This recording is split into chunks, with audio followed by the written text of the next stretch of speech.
Hi and welcome. I'm Renata Joy, and I'm excited. We have another digital conversation tonight, and we have Shira. I think I'm pronouncing it properly, but we're going to have a pleasure speaking with her. She's a talented realtor who has a unique background in business development, and it shaped her innovative approach to her real estate practice. So I'm sure we're going to all learn a lot from her. She's actually one of our contributors in our latest issue of Bootstrap. So make sure you hang tight because we definitely have a special offer for you to be able to grab your own copy. But before we bring our guest on, a couple of housekeeping things.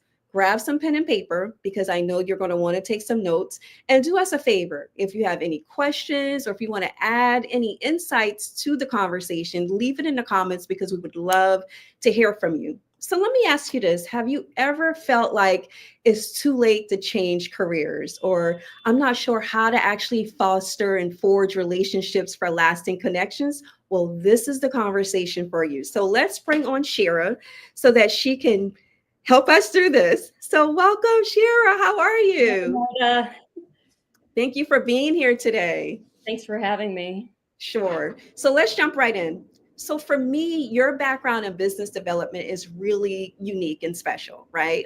We said that we have skills that we can transfer. You've been able to use your previous career and your current career with real estate, with the business development. So tell me, in what ways has the business side of you or your business development helped influence your real estate practice? Well, for me, everything's about relationships, whether it's with individuals or organizations or other service providers. Um, I'm always I'm always thinking about what's the value I add, what are my differentiators, and how can I work together with somebody else. So, and actually another interesting concept. I've worked in corporations, startups, and nonprofits. And when I was in nonprofits, I had a really hard time with the fundraising piece until I read a book called The Generosity Network. And Hmm. in that book, they talk about the story of me, the story of us, and the story of now. And that really resonated for me. So when we were trying to get people to donate, you're trying to figure out where they're bringing a value, where they're getting something out of the relationship.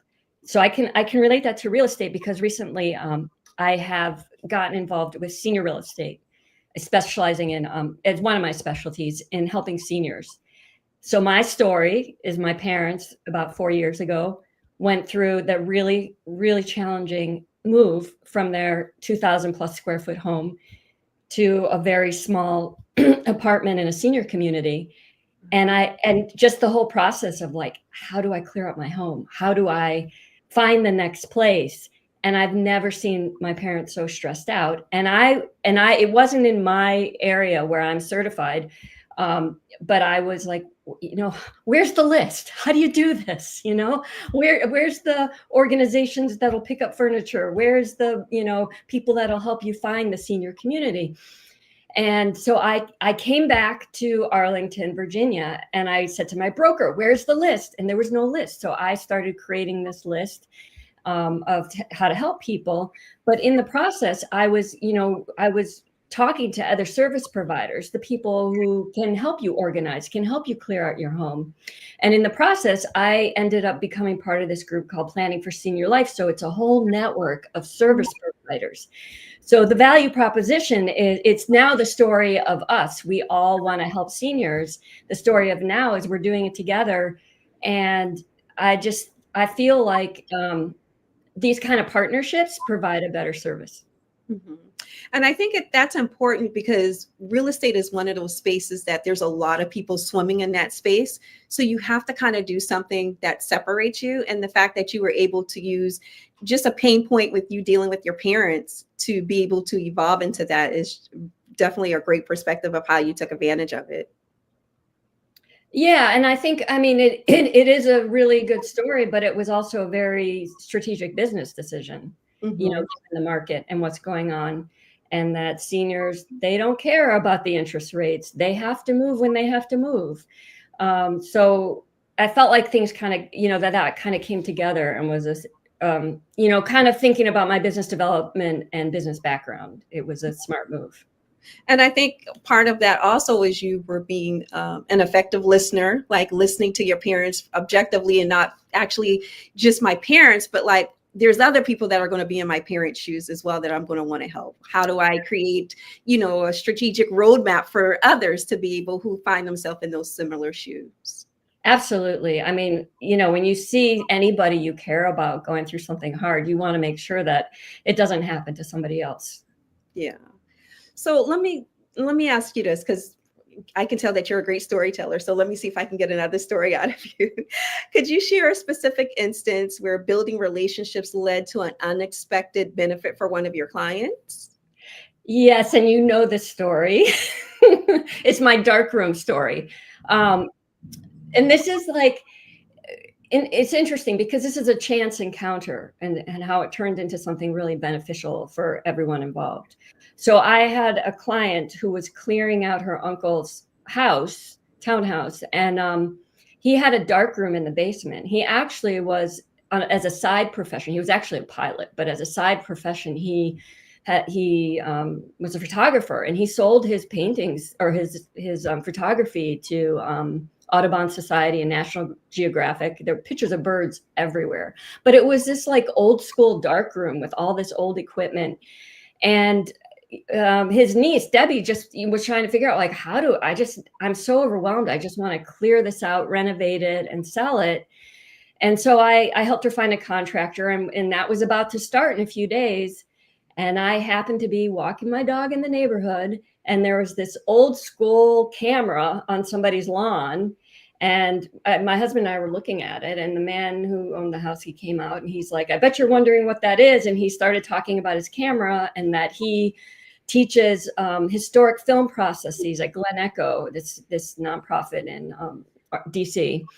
And I'm like, that's really interesting, because right now I have a client and we're clearing out this dark room and we don't think there's anything of value in it. And he's like, and I had some pictures, so I showed him, and he's like, I want to get in there. And I asked my client, organized it, coordinated it, and he went over there, took a whole carload of stuff. He was so excited by what was there. And then he through his network, 2 other people came. They even took the darkroom sink. Everyone was so happy because, like, my client Debbie was like, my uncle would be so thrilled that his life work was going to value, and the people in the nonprofit were so happy to get all these things. So it was a really kind of fun story. I mean, talk about being a connector and being in the right place at the right time. Like, just I don't believe in happenstance for you to be in that place to actually see the camera and to be able to connect that. So yeah, I love that story. That's why I wanted you to share it. I think it's important to be a bridge for people. And I'm sure that made you feel really good to be able to connect multiple dots with that opportunity. It made me feel so good. I'm also kind of, I have so much trouble with all the waste and things just going in the landfill. And we prevented all of that, those carloads of things from going in the landfill.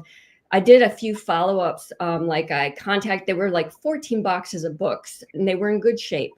And I contacted the library, and the library's like, "Oh, well, you can only drop off 2 boxes at a time." And then I told him the story. Somehow I got somebody to come to their house and pick up the 13 boxes of books.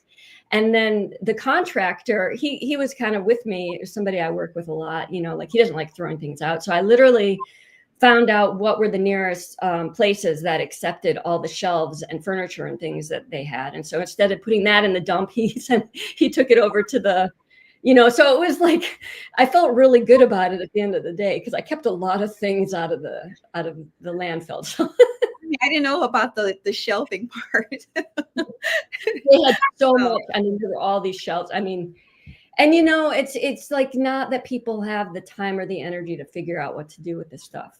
Mm-hmm. When you're in that situation and you just like, I just want to get this done. Yeah, but I'm sure, when I read the different testimonies, this is echoed with all of your clients. Like, they love that specialized attention that you care about them. It's not just a transaction. It's more than a transaction. It's a relationship. And that's what they actually love, working with you. And I can hear and see why. So you mentioned offering some concierge services to your clients. What aspect of this service do you find that your clients feel is very helpful, especially?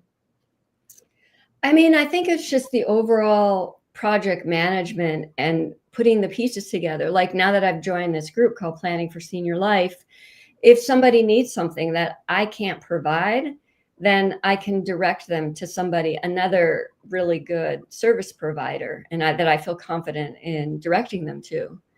You know, another example is I had a client, or just you got to figure out how to get to the end. And I had a client, he was out of town, and he had a townhouse that he had been renting for a few years after he moved. And I helped him sell it. I helped him like time it perfectly so that we sold it. It needed work, but we mapped it out. I got it to the T that as soon as the renters moved out, someone had bought the property. And the understanding is they were buying it as is. There weren't going to be things that were fixed. And so I guess I missed the dot in the contract, you know, that it had to be free and clear of trash, because I thought, well, they don't care about that. They're going to just renovate it. But then a few days before, they're like, so, you know, the property has to be free and clear of trash. And I was like, oh my God, you know, so I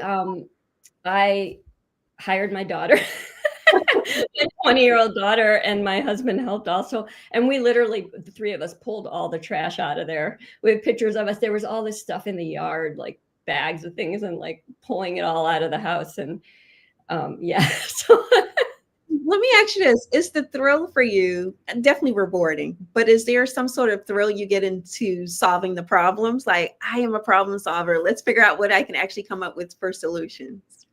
I don't know if it's so much a problem solver. It's the end. Like I want a success, you know. So I want a good ending. Okay, that's fair.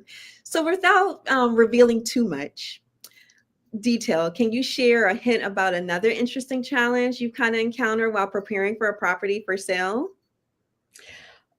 So that's an interesting question because I'm supposed to hint at something. So I mean, one example is people pe- people leaving their personal items, or like, you know, not wanting to clear out their personal items, and also having them convey.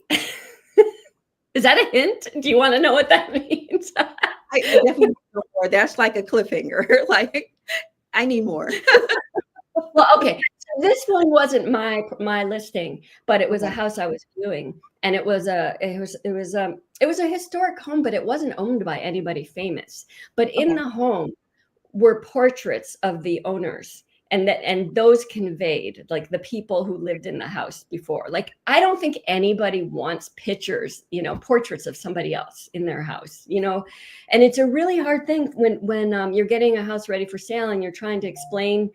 I mean, yes, your kids are beautiful. Yes, you know, like you have to depersonalize the home because the next person has to imagine living there. Mhm, mhm.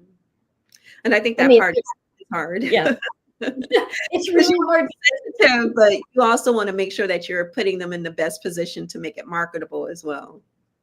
It is, but it, you know, it can hurt people's feelings, you know, that no, people don't like that chair, or they don't, you know, you don't want to put your religious items up. You don't want to have your pictures up. You know, the next person has to imagine living there.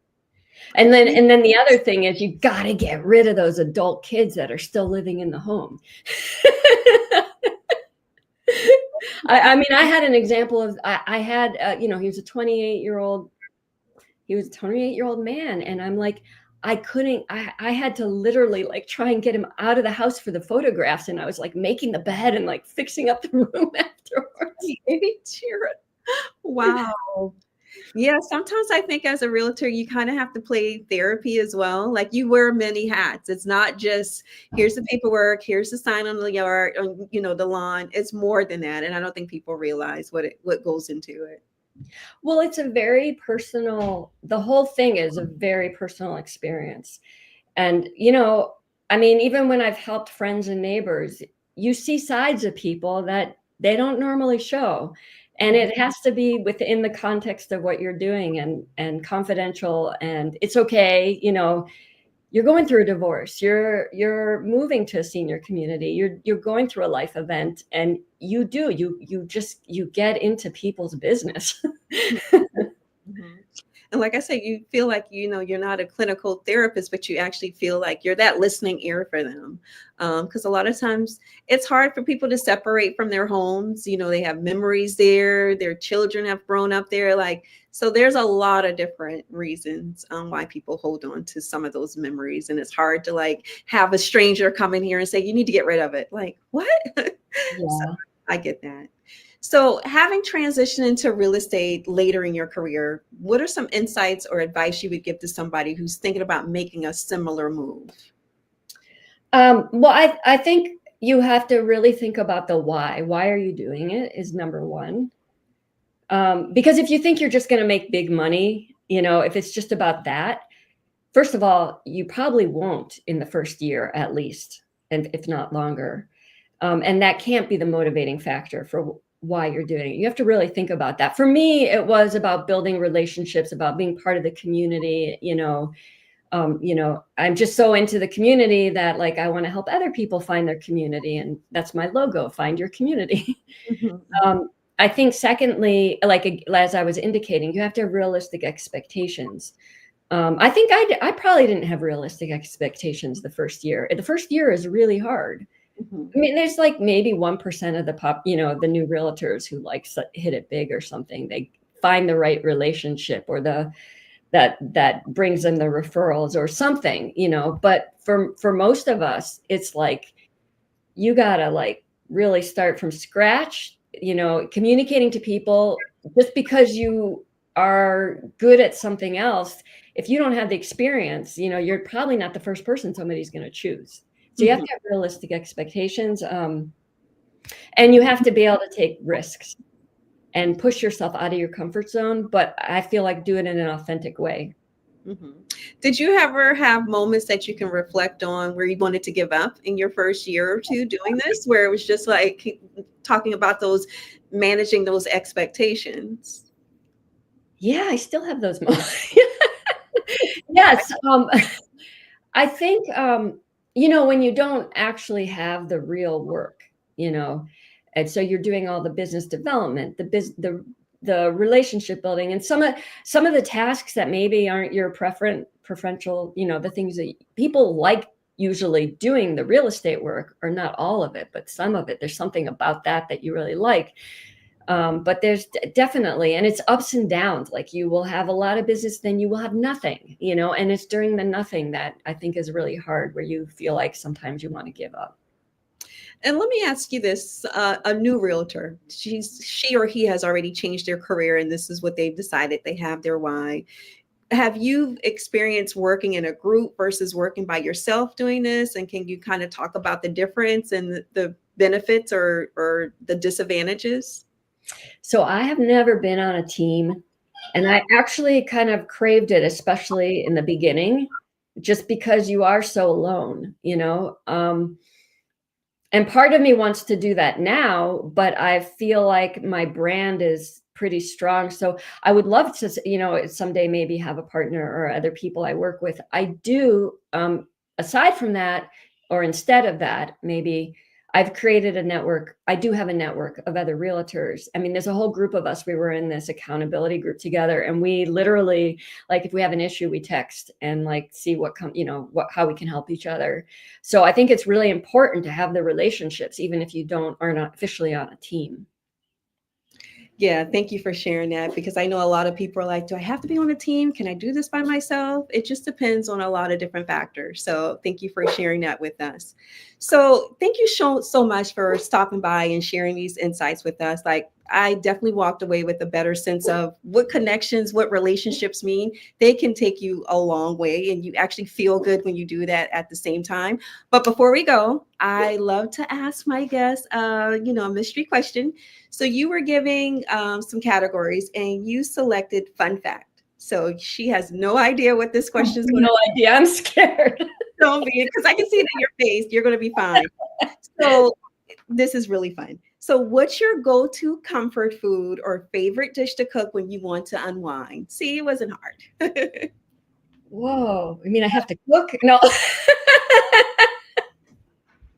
I, it's not even going to be a fun answer. I mean, Okay, so what's a fun dish, or not a fun dish, but a dish you like to go get or eat for your comfort food? Even if you can't make it, what is one that you actually like to eat when you really want to unwind? Like yeah, I me, like, I yeah, love nuts, but I also love ice cream, I right? missed what you said. You love what? I love dates and nuts, but I also love ice cream, so it just varies. Yeah. I mean, I guess comfort food, I really like kebabs and rice, but like, Mm, I love that too. Sounds yeah, but I thought you were going to ask me like something like, an interesting, uh, why can't I think of the word? An interesting activity or something else you like to do outside of real estate. okay.